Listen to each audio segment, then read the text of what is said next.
I am not a social worker myself, but I'm the daughter of a social worker and the sister of a social worker. And when I taught at Lehman College, many of my students were social work students. Very, very impressive, one and all.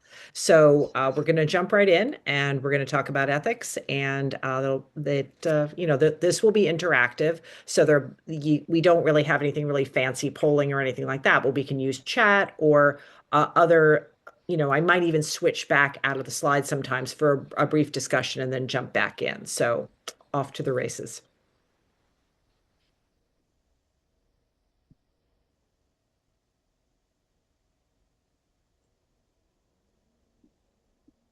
Okay, so let me just get this into slide view.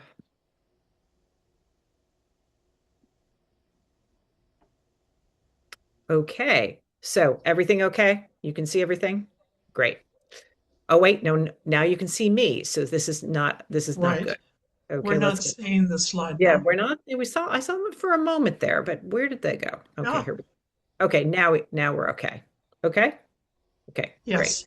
Okay, fantastic. So I'm just going to minimize a little bit here so I can So I see. can see. And there's a little echo. I don't know if, okay, maybe that's gone.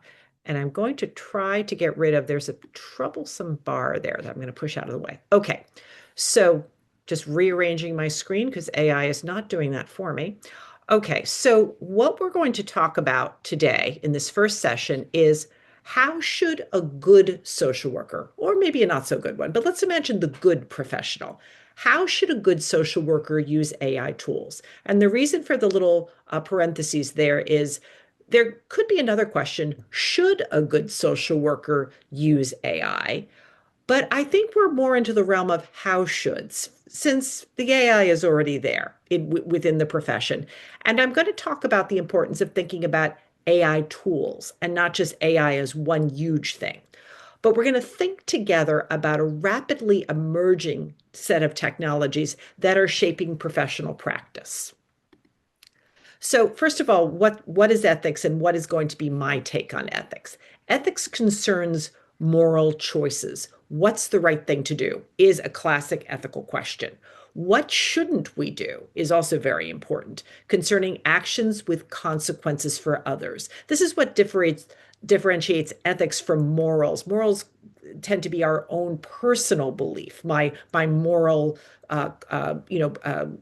beliefs, my commitments. But it doesn't necessarily say how I will act on these. But when we're in the space of acting involving other people, or other species, environments, and so on, we're in the realm of ethics then.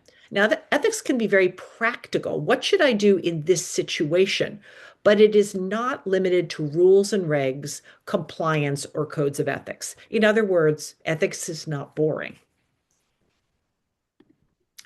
So it can also be a way to explore deep questions about what matters. What does it mean to live a good life? Another way to say a good life is flourishing. What does it mean to flourish? What is it? What is your well-being? That's the Greek. If you're translating Aristotle, it means well-being.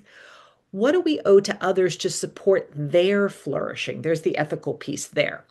What ideas and values are in play when we think about questions like these? I mean, do we imagine that some people don't get to flourish because they're too ill, they're too poor, they're too old, they're too young, whatever it may be? Is flourishing just an idea that we imagine you have to be healthy and wealthy for? Well, that's a problem right there. Yeah. The little bit of, if you could just put yourself on mute, because I'm hearing, I guess maybe somebody's mic is open.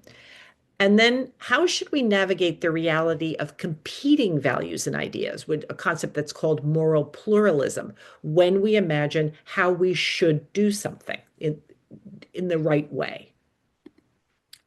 So if you add bio to ethics, you get what we do at the Hastings Center. Bioethics is the interdisciplinary exploration of ethical and social questions in healthcare, health, science, and technology. Today, we're going to focus on how technology and broadly health and social issues come together. And the Hastings Center is one of the founders of the field.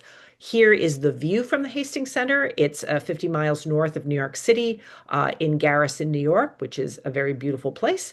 And here is the Hastings Center. This is where we work. It was built in the 19th century as a sort of a country house, and then it became a boys' school. So you have these wings over here. This is where our visiting scholars get to sleep. So they get this view. I myself am broadcasting from Washington Heights, which is where I live. So I get a different view of the same river.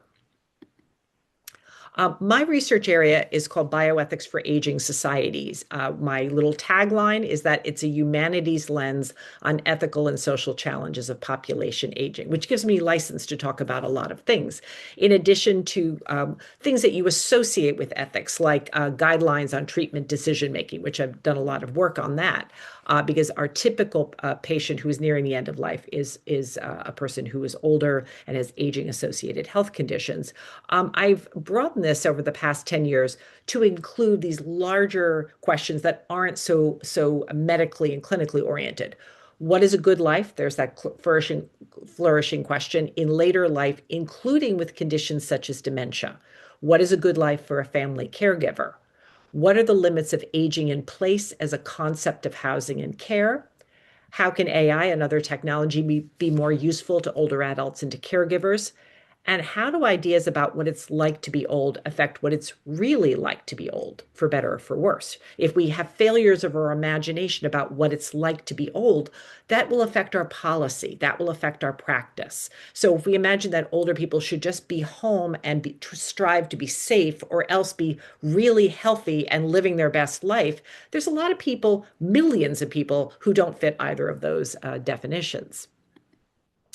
So, onward to our main theme today, which is our AI. This is a very, very short introduction. Artificial intelligence is a set of computer systems trained to learn from data and on new data, including data that we provide when we speak to a chatbot, for example. This concept is called machine learning rather than being programmed. So these are computer systems, but they learn themselves. They're given data, but then they continue to learn through processes we do not completely understand. AI systems, often called AIs plural or AI tools, use algorithms and statistical models that are built into them to detect and analyze patterns in vast amounts of data, learning from rapid practice to improve performance without needing more and more instructions. Here are three overlapping types of AI, and there are others that professionals may encounter: predictive AIs, generative AIs, and agentic AIs. So, what's the right thing to do with an AI tool? Let's start with an ethical question right away. Uh, Ambient scribes are widely used AI tools that use phone-based apps to record audio notes and prepare summaries for a user's reference or professional tasks such as maintaining records. Is it ethically permissible? In other words, is it the right thing to do to send a scribe to a Zoom meeting in place of yourself? Eject a scribe from a Zoom meeting you are hosting. Use a scribe when interviewing clients. For each question, why or why not? And this Firefly is a well-known ambient scribe. So I'm going to stop the share in peril to getting us all back and put you all in view so I can see everybody. And I'd like to know, what do you think? Hands up. You can put your hands up, your real hands up, your little computer hands, or you can put it in the chat. What do you think? We could even take responses from the AIs who I can see are attending this meeting. Any thoughts about this? Is this like a new question? And you thought, I hadn't thought that was an ethical question. What do you think?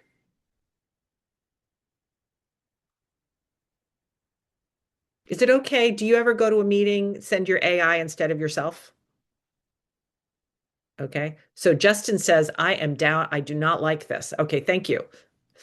Um, Dr. Mood, hands up. So, Yes, I think it's such a very important topic. Uh, when we look at ethics in terms of public health, of course, the thing I think of is Tuskegee Institute mhm. and how people were told one thing and um, not treated for a disease they had penicillin to treat. So if that was the foundation, or at least one era of public health, the question becomes, what safeguards have been put in place in this new era of AI, right? If we haven't advanced, if we haven't put in place a higher level of safeguards, then it seems to me there's going to be another level of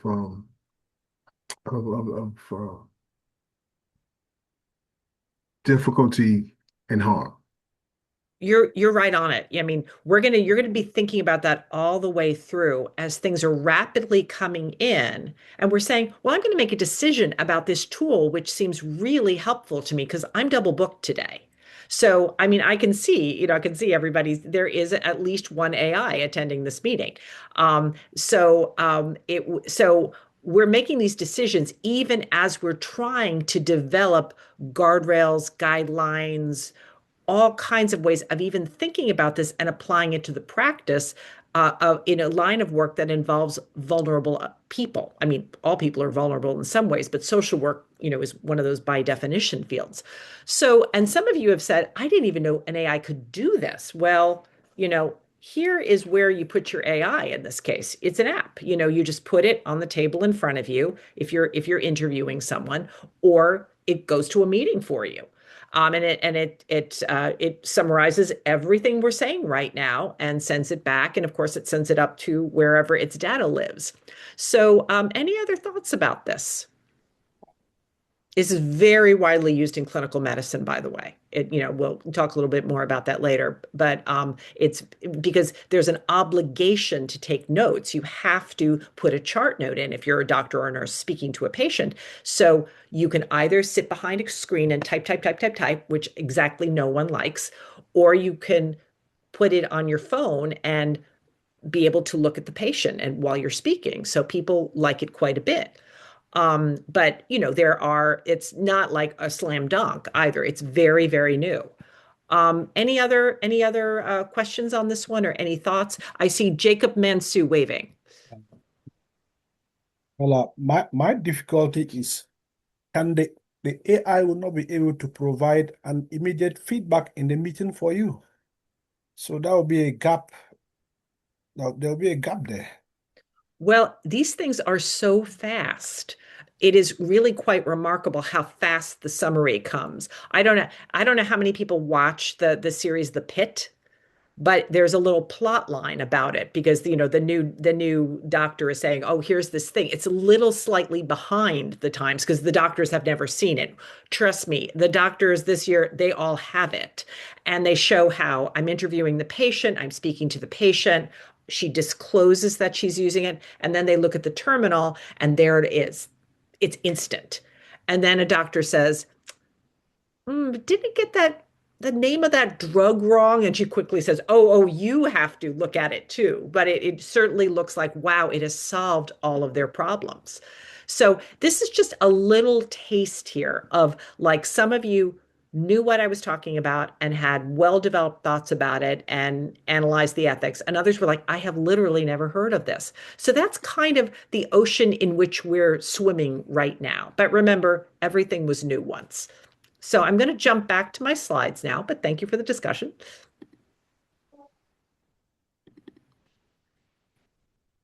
Okay, so we can visualize a particular AI, even if we ourselves don't use it, we know like, okay, this isn't some weird thing that I've never heard of. This is something I now know that probably some of my colleagues are using, some of my doctor may be using it with me, and so on. So now predictive AIs are AIs that use machine learning to predict patterns, not surprisingly, in patterns in data. Examples, reading radiology scans to detect abnormal cell growth. 70% of AI tools that have been cleared by the US Food and Drug Administration are in this area. So when we think about healthcare, that's what we should be thinking about. It's often in radiology.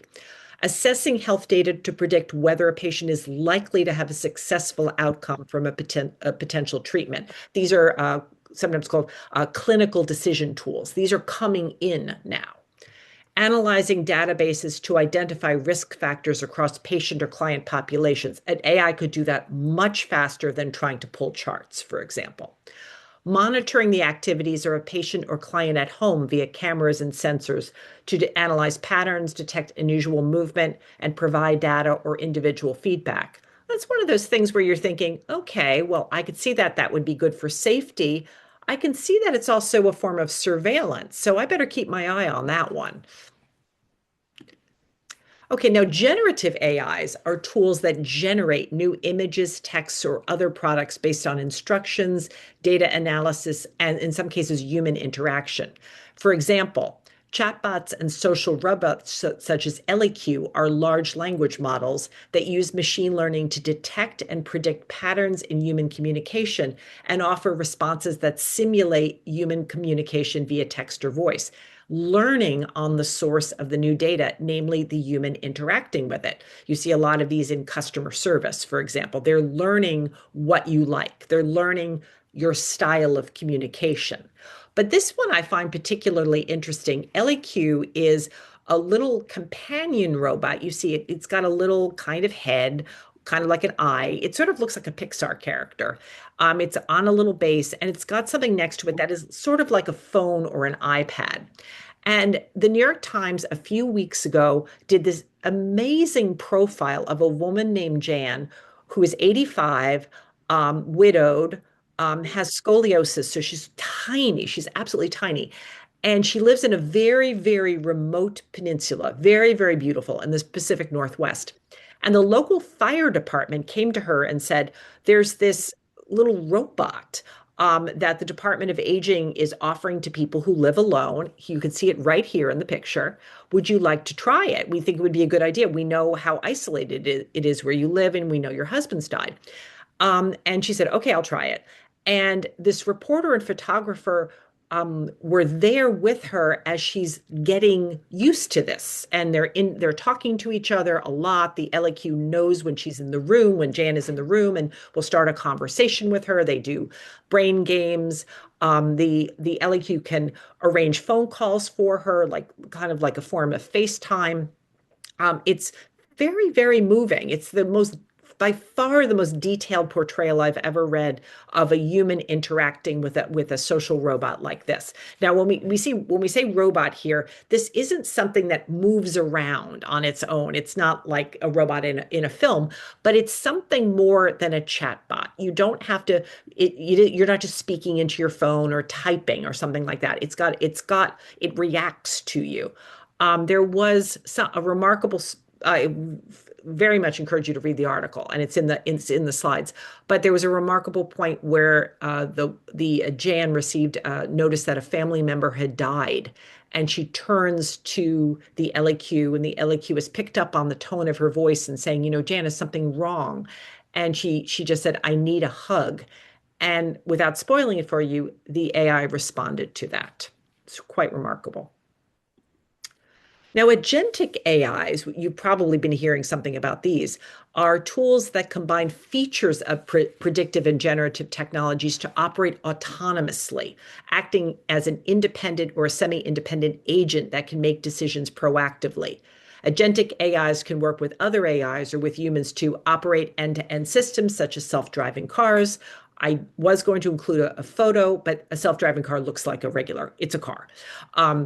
Complete end-to-end procedures such as negotiating contracts, manage workflows for an individual, an organization, or a department. Sometimes these are called agentic AI assistants. They're more advanced than, say, Siri or something like that because they can actually take on the task for you. So you might see those they're involved in scheduling, for example, in an organization, or HR, things, huge back office kinds of functions. So why does AI matter in social work practice? So social workers should contribute to improvements in patient or client care, and AI tools do hold promise for improving care. Here are some examples. They could analyze vast amounts of data quickly to identify effective interventions or flag potential problems. They could manage really time-consuming tasks that no one likes, scheduling, billing, or forms. They may be preferred by some people for some tasks, such as providing information or instructions in a friendly, supportive way. Generative AIs are trained to be very pleasing and engaging and accommodating. They could offer someone to talk to, filling gaps in access to mental health services. There's a lot of work going on in this area to bring AIs up to the level of something like a professional, with an understanding that it is very hard for some people to find mental health providers. We also know that there's a lot of DIY use of chatbots. So people just turn to them, turn to ChatGPT, one of the publicly available chatbots, just to have someone to talk to. And they could support independent living via different kinds of monitoring at home. Those are just a few examples. However, there is no long-term data on AI effectiveness as yet. These are new, very rapidly developing tools, so the models change a lot. And every tool was new once. So the fact that there's no long-term data doesn't mean you don't use something, but you are approaching it very cautiously. They collect and learn on personal data. When we speak with a chatbot, it is learning on us. It is storing our data somewhere. And this raises privacy concerns and concerns about monitoring as a surveillance of people and populations. There's been a lot of that right now in terms of a debate between a particular AI company called Anthropic and the Pentagon because of the concern that this could be used for surveillance or also for developing sort of killer robots, as they're sometimes called. AIs are rapidly evolving. As I mentioned, they're largely unregulated, often marketed direct to consumer. This makes it difficult to write definitive rules for their use because the AI will change again, or people will just have started using something. And for patients or clients, there are a downside to becoming engaged with a generative AI if this means losing human connection and care. Now, the woman I mentioned in the profile, Jan, she had a rather large social network. She had a big family. They just didn't live nearby. She drove into town. She could still drive. She would go do her grocery shopping. She would go to yoga. So she had people in her life, but she didn't have anyone else in her home to talk to. And for professionals, there are downsides to becoming reliant on AI to tell us about humans, to do our thinking for us, or to replace us. There's big downsides to that. That's a lot of philosophers are thinking about these questions all the time, but it is highly relevant to social work practice. The idea that your client could talk to an AI instead of talking to you, for example. And AI requires immense amounts of energy and also land for data centers. So when we think about that, we it's very, very convenient. And if you do a Google search today, the first thing that comes up is AI. That answer at the top is AI. And so all of that is requiring energy. So as I've suggested at the beginning, I think it's a good idea to get used to thinking of AI as a tool, but not as a solution. They're best understood as tools for humans to use thoughtfully rather than a solution to complex challenges such as health disparities or social inequalities.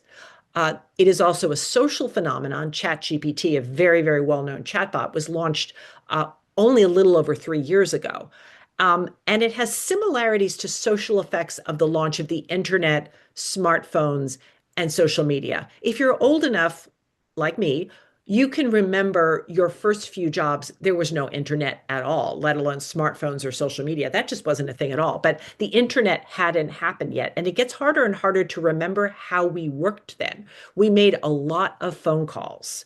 We sent letters. We typed letters to people. Very, very, very different and almost impossible to explain to someone who's younger.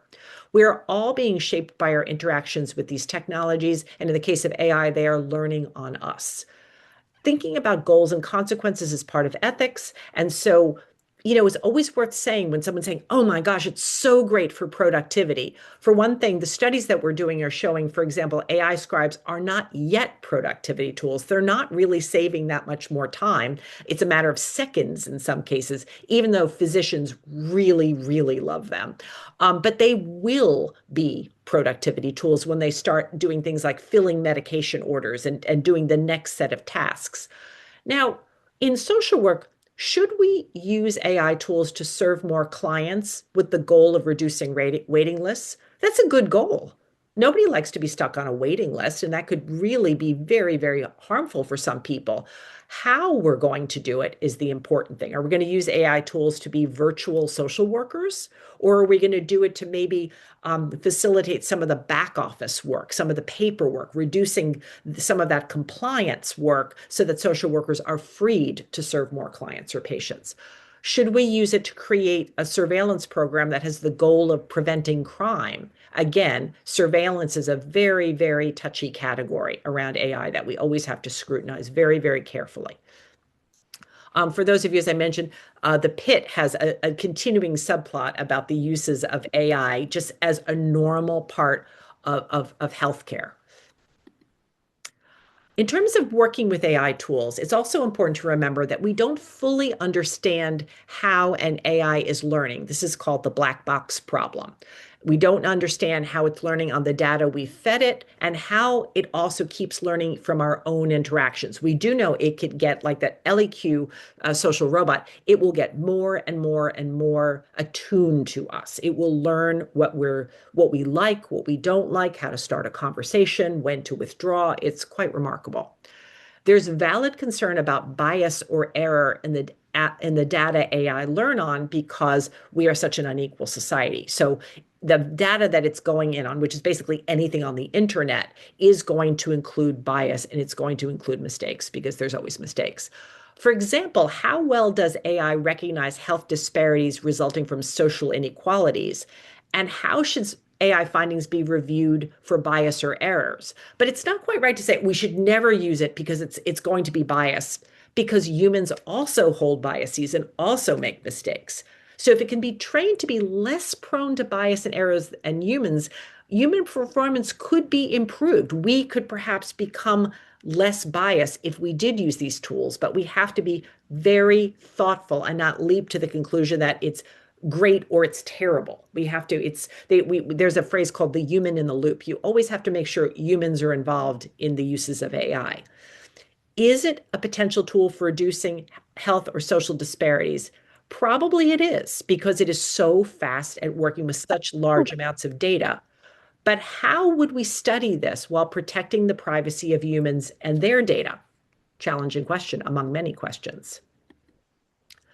So another question that you might directly face in practice is disclosing your own use of AI tools. AI developers are not trained as social workers. They're not trained as ethicists. They may not be familiar with the normative or values-based expectations that social workers must adhere to, such as why it's crucial to safeguard trust, demonstrate respect, and not violate privacy.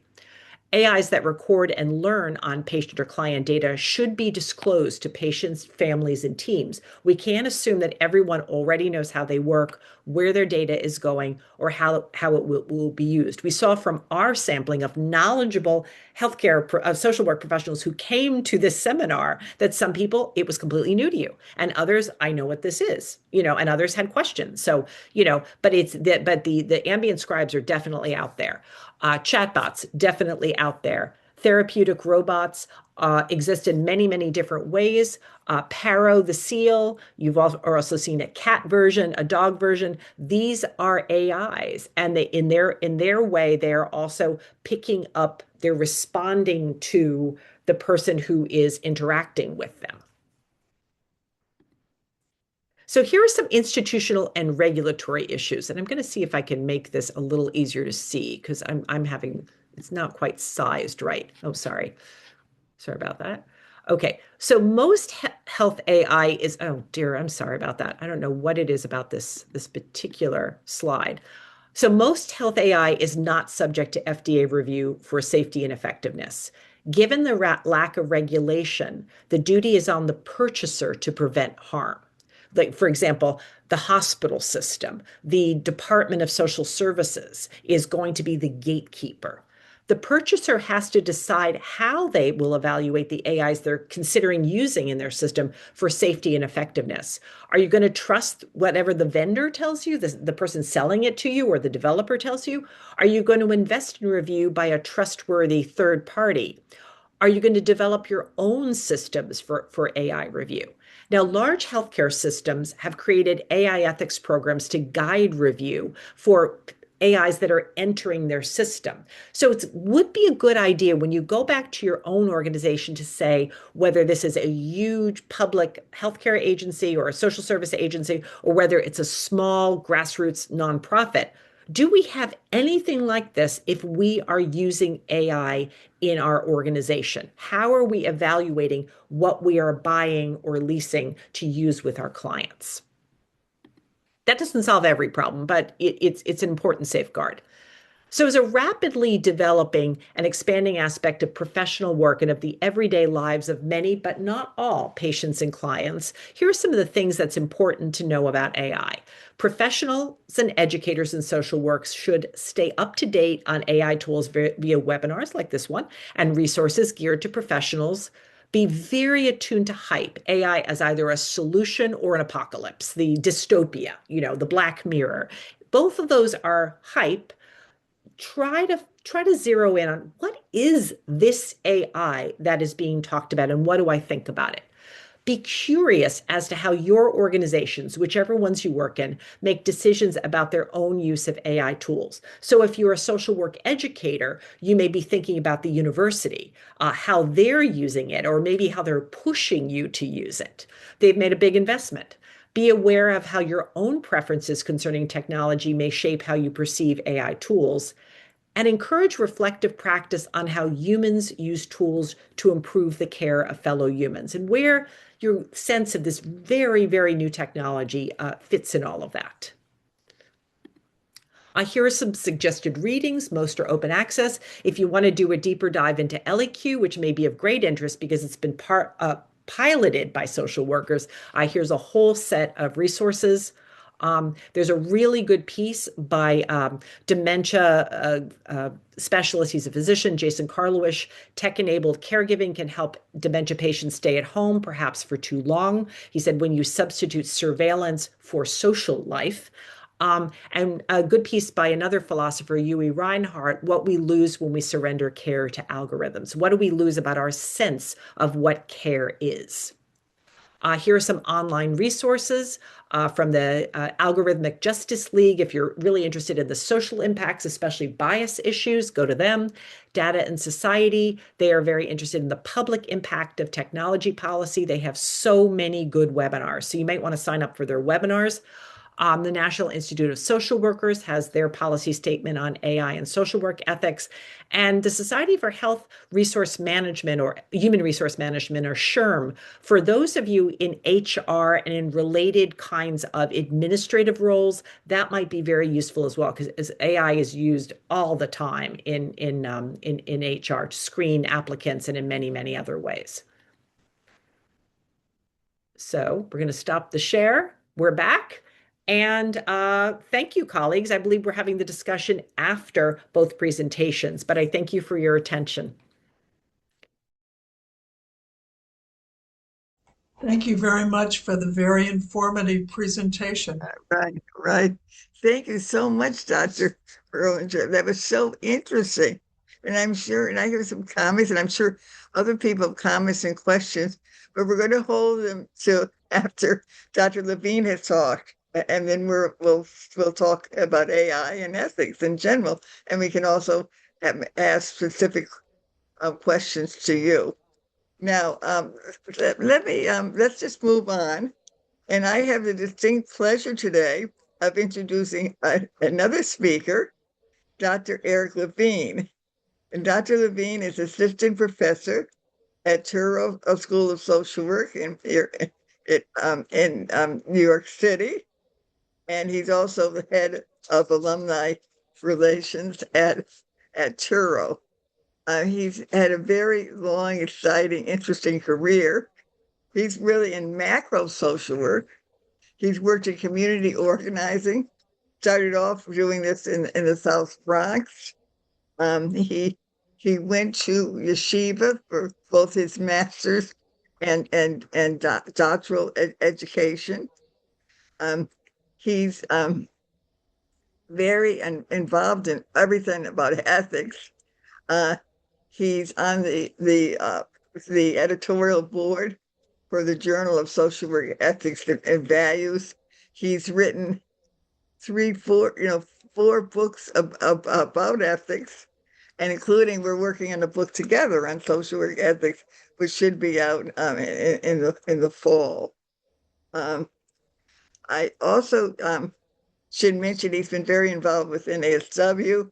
He's the founder of a social work advocacy group for immigrants, but more specifically, he's the head of the ethics committee for NASW New York, which is both New York City and New York State. So without further ado, let me present Dr. Levine. Great, thank you, Elaine, and thank you for using all the bio stuff. It's very lovely for you to introduce me that way, and it's really a privilege to be a part of this program tonight. And first of all, thank you to everyone who's attended. You could be doing almost anything else tonight, and here you are. So it's a testimony to your commitment to the field and to expert social work practice and ethics, for that matter, that you decided to spend a bit of your evening with us tonight. It's a tough act to follow on two fronts. Last week, we had a wonderful presentation by Dr. Frederick Reamer and Alicia Tenenbaum, and I learned so much from both of them last time. And Rick Reamer has been a giant in social work, generally speaking, but also on the issue of ethics and ethical practice. And I have to tell you that I was very pleased that I'd be following Dr. Nancy Berlinger, because I've been following her work for years, following the Hastings Center. And I have to tell you, Nancy, one of the things that really struck me very powerfully was the piece that you led that was giving guidance to hospitals and other not-for-profits on dealing with the pandemic, which you co-edited, I guess, about 4, 5, 6 years ago. It was wonderful. I use it in my teaching. I think for those of you who are not familiar with what I'm referring to, go on the Hastings Center website and check out that particular piece among others. It's really very, very important. It's been really very, very beneficial. And of course, there are many other things that she's written. There's a book that she wrote on ethical workarounds, which I'm working my way through. So really, it's a pleasure and an honor to follow you. And again, I thank NIAM for inviting me to be part of this conversation as well.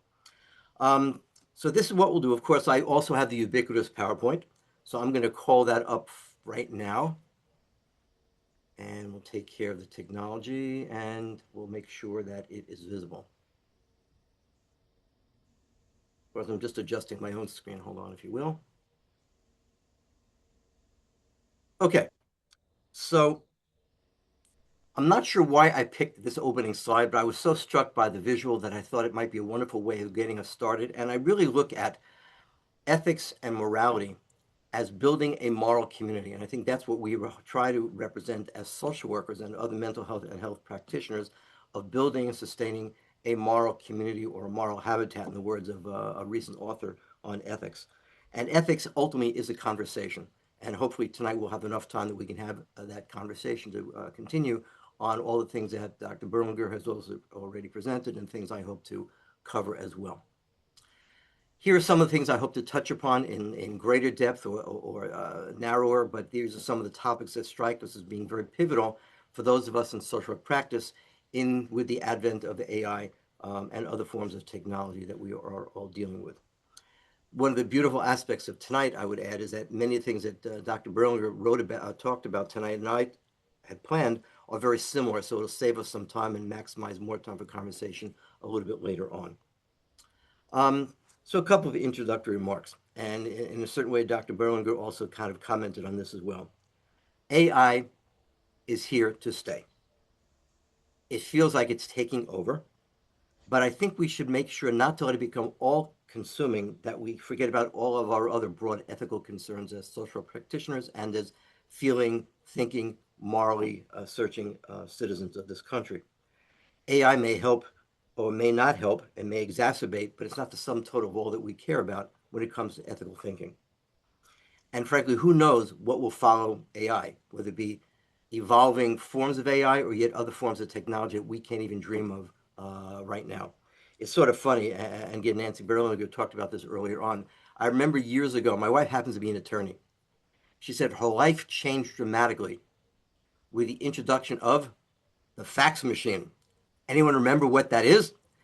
And so she felt that once clients started faxing documents to her, she had to turn them around within a couple of hours. Now just think about it. We get emails and texts and everything like that, and we're supposed to respond within seconds, let alone hours.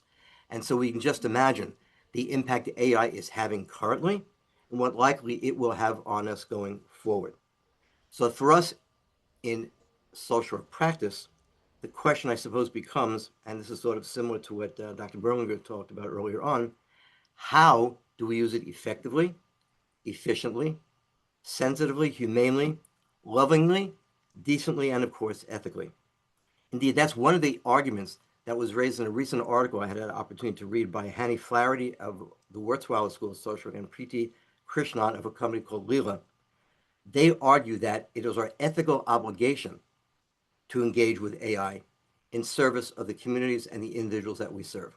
We can't ignore it, and it's critical that we get in on, I'd like to say the ground floor, but we're already beyond the ground floor. It's developed rapidly even beyond that.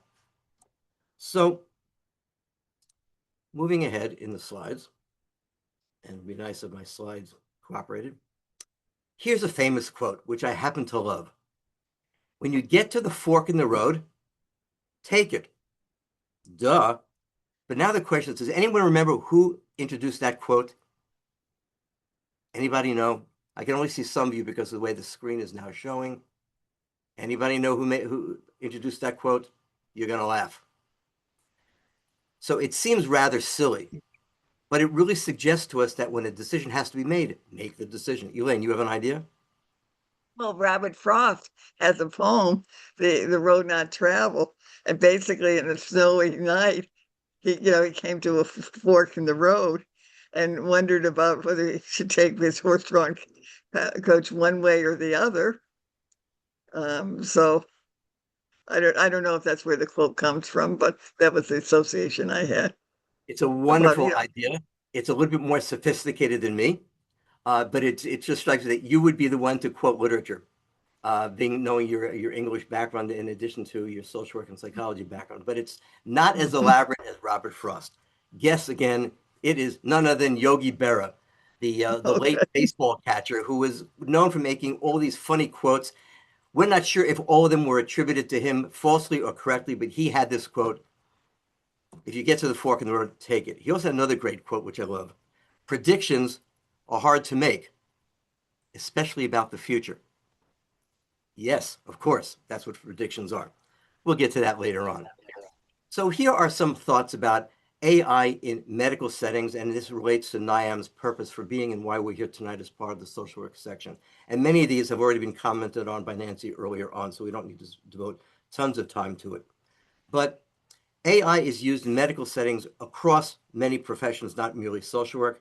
It does engender administrative efficiency, data analysis prompted by greater and greater machine learning, predictive analytics, which Nancy talked about, proactive monitoring and specialized care, as in the case of Jan on the West Coast, resource allocation and access, patient support tools, medical imaging, improved diagnostics, chatbots, which raises all sorts of interesting and perhaps provocative questions for us, and drug discovery and quicker and more, I guess, comprehensive research on medical trials and the like, which can produce some very, very positive benefits. Just again, another quick story. So last week, I had a very lovely conversation with Iris. Iris was a virtual assistant helping me set an appointment with none other than my ophthalmologist. Get it? Iris, ophthalmologist. And it worked pretty well. She was quite lovely, quite conversant, until we reached a dead end and she couldn't help me anymore, and I actually got to talk to a live person. But there's just a silly, small example of how AI is being introduced in our lives without even really thinking about it, but it's just there. And so, of course, it's incumbent upon us to figure out how we best utilize it in the realm of social practice. Here are some of the ethical challenges that I think all of you probably recognize already, but let's just cover them real quick. Of course, it's been commented on already this evening. There are issues about confidentiality, information transparency, informed consent, and we must always inform our clients if we are using any form of AI in our one-on-one or group encounters. Social work literacy and competence is very critical as well. We must get on top of this and understand how we utilize it best and however we may use it. An interesting question is what's called the efficiency paradox. If AI is as effective as it's claimed to be, it could lead to increased caseloads on social workers. You don't need as much time to process records and write notes on your client engagements. You can take on more clients. Not necessarily a good idea, and you can all imagine better than I. We can't over-rely on AI and abandon clients. And of course, even though Rick Remer said last week he doesn't like the term hallucinations, that is the term of art right now. We know that AI could misdiagnose, could provide incorrect assessments, and I saw in the chat space some people have already picked up on this. There could be implicit bias in many forms of how AI gets generated when we use it. And you see some of the other question marks that come up about ethical challenges, especially in social, perhaps in other realms of practice as well. And then the last bullet is something I picked up on one of the articles I read, and I think it's very much to the point. One could argue that we cannot replace the essential therapeutic relationship grounded in trust, empathy, and nuanced understanding of context. And that raises all sorts of questions about how we navigate this world of chatbot therapists, which we know has created all sorts of questions and issues that even put lives at risk, if not further than that. So these are some of the commonly cited ethical challenges in the social work literature today. But to get us kind of focused in on what some of the questions might be, there are some hypothetical cases that could be useful to us to understand some of the issues with AI. In preparing for tonight, I discovered a fellow named Reed Blackman. Reed is a recovering philosophy professor. He has a PhD in philosophy. He taught at a number of universities around the United States, especially here on the East Coast. But he's now a business consultant on the ethical use of AI, consulting to for-profit organizations. And I saw his article and many of others printed in the Harvard Business Review, which I use quite often because I feel that many of the literature that they produce there is actually quite relevant to the not-for-profit world. And I think we have much to learn in an interdisciplinary way. And I learned some things there which I really wasn't aware of until I started preparing for this evening. So again, this corroborates what I think Nancy was talking about before. He coins AI as software that learns by example, by reading data. AI does not have desires. It is not actually reasoning. It's just connecting or associating data that makes sense together and makes predictions. AI is based upon what is fed into it, and it learns based upon that. It's a function of what gets embedded in the various AI tools. So he said that, and this gets to the point that someone else asked about in the chat space before, just as people learn to discriminate on the basis of race, gender, ethnicity, or other forms of affiliation or identity, sometimes the software learns that as well, and that generates sometimes the bias patterns that we pick up on in some of the features of AI. He said, for example, that Amazon once built a resume screening AI tool, but it picked up on contemporary societal biases about people applying for various jobs. Also, there seems to be a use of AI to determine parole in the criminal justice system, and it's used prediction algorithms that's replicated historical biases against Black defendants. Now, again, I can't corroborate the truth or falsity of these. These are things that I picked up on some of the literature that he's been writing about, but I found it very provocative to suggest to us that we can't accept AI at face value, but we need to really examine and make sure that what we use in AI, we can corroborate in our own efforts. Bottom line, and Nancy talked about this as well, there is a black box issue with AI. We don't really fully understand how it works. So LLM, large language models, or ChatGPT and other forms, we really don't understand exactly how they work. It's sort of like the proverbial ever-ready bunny that we see the commercials on TV. You wind it up and just goes and goes and goes by itself. That's one of the concerns about AI, which I'm picking up in various parts of the literature. So here are some of the hypothetical cases that have come up in the broader literature, not social literature per se. Is AI an existential threat? I have no clue, but reflecting what I've been looking at and preparing for this evening, this fellow, Reed Blackman, argues that if we don't get our arms around AI in 2 to 3 years, it may be too late. Now, whether he's a doomsayer or a doomsday sayer or not, I can't say, but he raises enough cautions, and he's a proponent of AI, by the way, but he raises enough cautions to say we need to look at this stuff very, very carefully.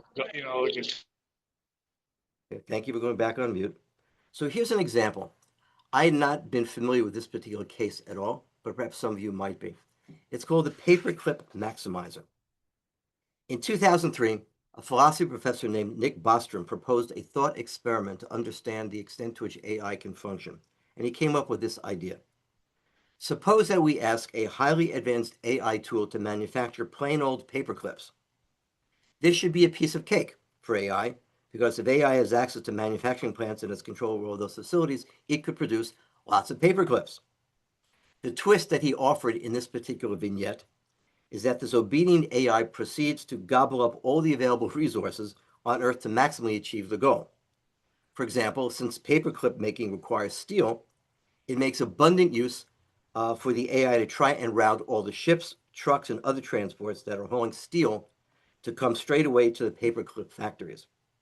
The key issue that he raises, hypothetically speaking, of course, is whether AI would take over all the computers to accomplish this goal, and we would be left high and dry. Eventually, he claims, could it be that humankind is harmed or possibly even completely wiped out by AI's efforts to make as many paperclips as possible? He argues that AI is not intentionally trying to destroy humankind. He assumes that AI is merely carrying out the orders given by humans. In that sense, AI is not evil. It is not aiming to undercut humanity, and in fact, it seems like it's merely obeying the commands that humans placed into the AI tool to the extensive degree. So it's a curious idea. Again, he raises this as a hypothetical thought experiment. I leave it to you to think through whether you think it has any legs or not and teaches us anything, but I thought it was a quite provocative idea raised by someone who's been studying AI philosophically speaking for quite a long time. Here's the next hypothetical case, which many of you may be quite familiar with. It's called the transplant case, or sometimes in one textbook of ethics is called chopping up Chuck. If you're not familiar with the case, here it goes. It was actually first created by Philippa Foot, a well-known British philosopher a number of years ago, and has a lot of different ways that it has been played out. But picture this case. Chuck is a 25-year-old man, very healthy, goes to the hospital to see his doctor, who has an office there, for his annual physical, because he's being a very, very careful person. So as the doctor's getting ready to test Chuck on all the various annual tests, he realizes he has 5 other patients in the ICU, each needing the transplant of one organ in order to save their lives. So if he puts Chuck under, doesn't tell Chuck anything in advance, and harvests 5 healthy organs, heart, lung, kidney, liver, etc., and places them in the dying patients, he's just saved 5 patients while sacrificing the one. I would expect that most of us would say that's an absolutely monstrous thing to do. But theoretically speaking, according to certain views in philosophy, especially what's called act utilitarianism, one could create a logic that could justify such an action. Hopefully not. The only reason I mention it is, if we were using an AI tool to analyze such a case, is it possible, based upon the coding that the coder embeds in that AI tool, could AI produce a case that we should chop up Chuck? I sure hope not, but it just raises, again, a theoretical or hypothetical question about how AI is being produced. Last case, which is actually, I'm sorry, not last case. Here's some practice cases. So when Elaine Congress reached out to me initially and asked me to consider being part of the program tonight, she said, being that this is the New York NIAM, she said, well, can I provide some examples about how AI is being utilized in healthcare? I said, okay. I then interviewed a number of alumni and students through Turo and some other professionals in the field to ask them what their experience has been. So here's a quick survey, by no means comprehensive. I wouldn't write a paper based upon my observations, but here's some initial thoughts, again, for us to consider. In the first hospital, part of the large Health and Hospitals Corporation system in New York City, their social work department is not using AI at all. The doctors are, but the social workers aren't. That was interesting. Hospital 2, which is a private large hospital in New York City, It's an internal system with their own firewalls. They integrate physical and mental health information into an AI tool. There's no formal training provided. They've essentially allowed staff to figure it out independently. No manuals, protocols, or checklists have been provided up until now. And so the staff are on their own to get trained in it. Another person talked about a telehealth platform which she's worked with in her internship, where it focuses on using AI solely for administrative purposes, such as streamlining documentation and automatically refilling prescriptions.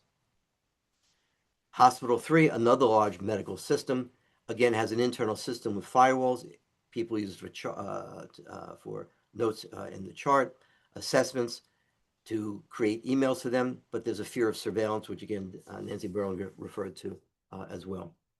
But then there's another case, which comes from the literature, again from this fellow Reed Blackman, which he said appeared in the journal Science. It found that Optum, which many health systems use to spot high-risk patients who should receive follow-up care, was prompting medical professionals to pay more attention to white people than black people. Only 18% of the people identified by the AI tool that they used were black, while 82% were white. After reviewing data on the patients who were actually the sickest, the researchers calculated that the numbers should have been about 46% versus 53%, respectively. The impact was far-reaching, because the researchers estimated that AI had been applied to at least 100 million patients. And so you see the percentages were way off the reality. And so even though the algorithm never set out to discriminate against black people, they fell into a trap, that they were training AI with data that reflected historical discrimination, resulting in biased outputs. And once again, that's another case where we have to be alert to how the AI is putting forth the data and rather analyzing the data and putting forth the information that we're interested in learning about, and making sure that we feel it is accurate and we can corroborate it through other ways. Based upon my interviewing with some of our colleagues in medical contexts, I asked for them to appraise the use of AI. And here are some of their comments. They felt it certainly helps with efficiency and saves time. There was a concern that the AI tools that one person was using seemed to be very judgmental in tone. And in her case, she found when she was inputting information, it changed the word psychosis into psychotic. Now, hopefully it was just a typo on her part, but if that's the case, we should certainly be alert to that particular question as well. They all felt that assessments and treatment plans were generally accurate, but should be checked carefully for facts. And some of them raised questions about, does AI account for body language and tone of voice, which it actually does, and Dr. Berlinger talked about that as well. Can it really predict cases of abuse or suicide and provide risk assessments? It actually can, and there's a benefit there as well. But there still was major concern raised about privacy, confidentiality, and surveillance issues. Okay, AI looking ahead. Now, if we were all prophets and we had a crystal ball, we could probably anticipate where we might go with this going forward. But here we are looking ahead. One of my observations, based upon my cursory reading of the literature and my interviewing and what I've come to know over the course of time, is that sometimes social workers using AI has been a very haphazard pattern. Training has not been required. I think there's been a minimum of training, and there needs to be a lot more. Guidebooks, guidelines, protocols seem to be lacking in most of the contexts in which I've observed. It seems that where social workers are using AI, it's of limited use, but it can bleed over into much larger use, and social workers falling into it without a lot of training and without a lot of guidance. One of the concerns is there's a profit motive involved in AI. It's a business tool, and there's a lot of money out there being invested in AI, and I wonder whether the profit motive can overtake quality care, and whether funding in medical settings or other mental health institutions can be diverted to other things and being siphoned away from the work that we all do. Hopefully that's not the case, but it's just a question that comes to mind. This got covered earlier on. Will chatbots replace mental health practitioners? I certainly hope not. But it's certainly a question that other people have raised, and some literature that's appeared in the journals as well as in popular places like the New York Times raised the question of, have we even begun to think societally about what the impact could be from AI on the workforce, the labor force, and will lots of people be no longer necessary? It's a societal level question, which we should all be certainly concerned about. And of course, the final bullet point is we must get ahead of AI to really understand it and use it productively and qualitatively. Here's a piece from NASW. This appears on their website, though I think you have to be a member to access this particular page. But if you can take a look, these are some of the considerations that NASW has suggested that we embrace when we use AI. And take a minute to look at it. I think it's, I don't need to reread all of that for our purposes. We'll certainly circulate the PowerPoint when we're done.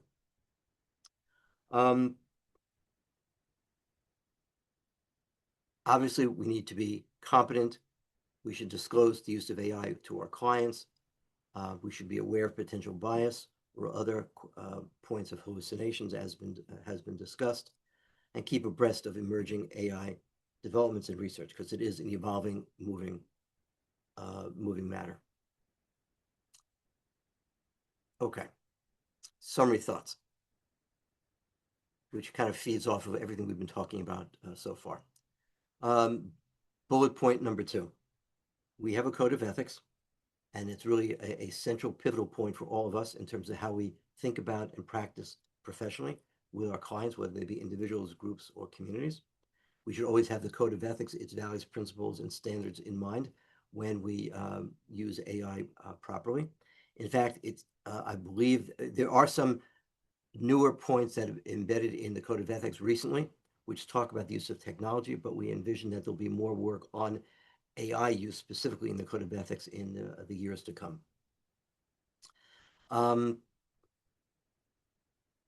Among the things that I've learned from other colleagues who've been spending lots of time working in the realm of AI, one of whom is Marina Badillo-Diaz. Some of you may know her. She's very active in the NASW New York chapter, and she's written a book on social work and AI use. It's available online for free, so you should research that if you're so inclined. We can provide the link to that if that would be of help. And many of these points are taken from her work, and she met with our chapter ethics committee just last week to brainstorm how NASW should be working on ethics issues as it relates to AI in a much more rigorous way. And if you look at bullet point number 10, actually 8, 9, and 10 really come out of that conversation.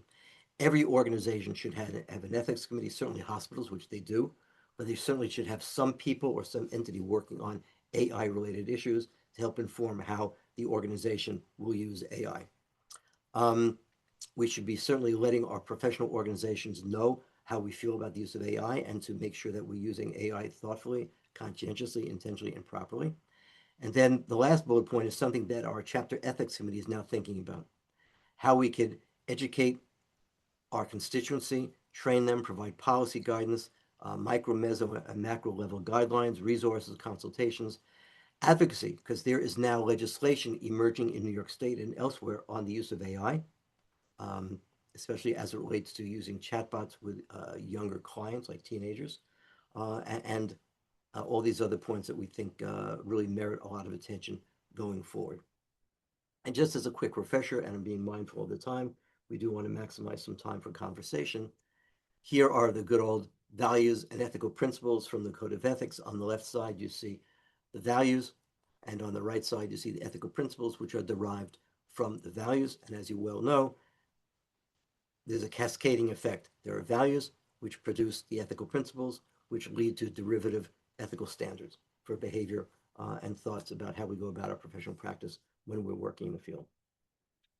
Okay. Closing quotes. Just to put a little bit of comic relief into the conversation. There was a movie in 1998 called The Enemy of the State. Some of you may be familiar with it. Gene Hackman and Will Smith were the stars of the movie. And the tagline for the movie was, "It's not paranoia, if they're really after you." Now, I'm not suggesting that's what AI is doing, but I thought it'd be a cute way of closing tonight. So at the end of the movie, after Will Smith has survived and is no longer considered to be an enemy of the state, he's sitting with his family watching TV, and they're watching the news. And there's a congressman, Sam Albert, who writes, "We knew that we had to monitor our enemies. We've also come to realize that we need to monitor the people who are monitoring them." And so Will Smith's wife Carla, who's played by Regina King, says, well, who's going to monitor the monitors of the monitors? Which should suggest to us we need to be paying lots of attention, making sure that we follow the news and follow what's being developed in AI, because as Dr. Berlinger talked about before, there's a whole debate that was taking place up until last week about Anthropic and the Pentagon closing their contract. And now OpenAI has stepped in. The issue revolved around surveillance tools of AI, of that particular tool that they were using, and autonomous military systems. Anthropic, to their credit, wanted to have more guardrails built in. The Pentagon wanted a free hand, and Anthropic said, we're not going forward to this. The Pentagon said, you're right, we're not continuing this, and OpenAI has now closed or is in the midst of closing the contract with the Pentagon. It raises questions about societal level, how AI is being used in places where we don't normally habitate, but we need to be paying attention. Last but not least, one of my favorite philosophers was a fellow named Hans Jonas, who actually was a fellow at the Hastings Center years ago, and many of his publications were actually produced by the Hastings Center. And he wrote something a while back which actually struck me so powerfully when I read it the first time around, and I thought, you know, it's really relevant to the conversation today. So Hans Jonas did much of his work back in the 70s and the 80s, and he wrote a book called The Imperative of Responsibility, which was published in 1979. And he talked about the advance of technology in 1979. And he said that technology is advancing so rapidly, we haven't thought about our ethical responsibilities in the wake of technology at that point in time. I can imagine what he might ask us to think about in today's world with the rapid advance of AI. Pro and con. I'm not trying to say con. But he created his own set of principles based upon the famous German philosopher Immanuel Kant, sort of like what he called his own categorical imperatives, which were as follows. Act so that the effects of your actions are compatible with the permanence of genuine human life. Or another version was, act so that the effects of your action are not destructive of the future possibility of such life. And then last but not least, he wrote, do not compromise the conditions for an indefinite continuation of humanity on Earth. He was all about embracing technology, and he would probably be very pro embracing of AI, as perhaps we should be as well. But that shouldn't blind us to the fact that we have to think long-term about the implications of all new forms of technology and what their impact will be on human life going forward, not just in the small pictures, but in the big pictures as well. I offer that to you with a cute graphic as just a way of closing out at least my portion of the conversation for this evening. And if you should need it, here is my email and office phone number, and we'll send around the PowerPoint after we're done for this evening. So I will end the show.